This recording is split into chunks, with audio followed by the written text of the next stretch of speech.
مس ہوں کہ آئیں اور اپنی تقریر سے ہمارے قلوب اذام کو منور فرمائیں۔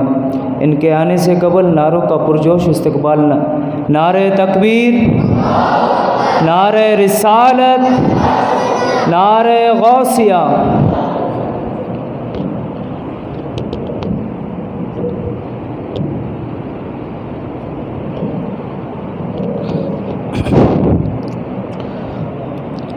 نحمده ونصلي ونسلم على رسوله الكريم اما بعد فاعوذ بالله من الشيطان الرجيم بسم الله الرحمن الرحيم اذا جاء نصر الله والفتح صدق الله العظيم وصدق رسوله النبي الكريم الامين ونحن على ذلك من الشاهدين والشاكرين والحمد لله رب العالمين مولاي صل وسلم دائما ابدا على حبيب خير خلق كلهم بلغ العلا بكماله كشف الدجى بجماله حسنت جميع خصاله صلوا عليه وآلہ۔ کی محمد سے وفا تو نے تو ہم تیرے ہیں، کی محمد سے وفا تو نے تو ہم تیرے ہیں، یہ جہاں چیز ہے کیا لوح و قلم تیرے ہیں۔ فتح باب نبوت پہ بے حد درود، ختم دور رسالت پہ لاکھوں سلام۔ اللہ رب العزت کی حمد و ثنا اور آقا نامدار مدینے کے تاجدار حضور امام الانبیاء حضور نبی رحمت صلی اللہ تعالی علیہ وسلم کی بارگاہ میں ہدیہ درود و سلام کے بعد میرے واجب القدر واجب الاحترام اساتذہ کرام اور میرے ہم مکتب ساتھیوں، السلام علیکم ورحمۃ اللہ وبرکاتہ۔ جیسا کہ میرا آج کا موضوع آزادی ایک نعمت ہے، 1947 اس پوری سرزمین پر ایک ہی نعرہ تھا، پاکستان کا مطلب کیا؟ لا الہ الا اللہ، لے کر رہیں گے پاکستان، بن کر رہے گا پاکستان۔ یہ صرف زبان سے نہیں دل سے تھا، اور اس نعرے کی تکمیل کے لیے کم و بیش 20 لاکھ شہادتیں دی گئیں۔ آخر کیوں؟ کیا ہندوستان میں مسجدیں نہیں، یا نمازیں نہیں پڑھی جاتی، یا عبادات نہیں ہوتی؟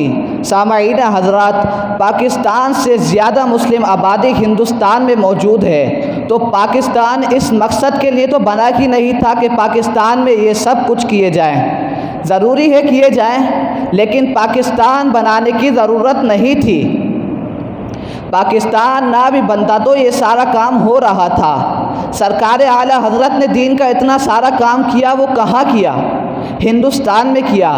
اس کے علاوہ دیگر اکابرین نے جتنے کام کیے وہ کہاں کیے؟ ہندوستان میں کیے۔ خواجہ صاحب جہاں آ کر بیٹھے وہ ہند کی سرزمین تھی۔ سامعین حضرات، جب نمازیں، عبادتیں اور یہ سارے کام وہاں ہو رہے تھے تو پاکستان بنانے کا مقصد کیا تھا؟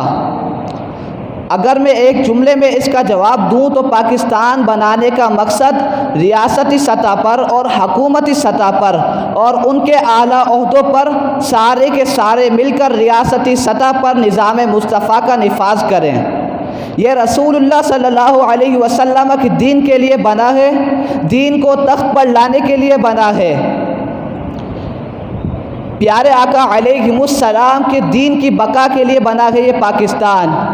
اس کی آزادی کا جشن ناچ گانا کر کے، گانے بجا کر کیے جائیں؟ نہیں، پاکستان تو نظام مصطفیٰ کے لیے بنا ہے، دین کی بالادستی کے لیے بنا ہے۔ عدالتوں میں نظام مصطفیٰ ہو، اسمبلیوں میں نظام مصطفیٰ ہو، محلوں میں نظام مصطفیٰ ہو، وہ نظام جو جناب عمر نے 56 لاکھ مربع میل پر نافذ کیا تھا،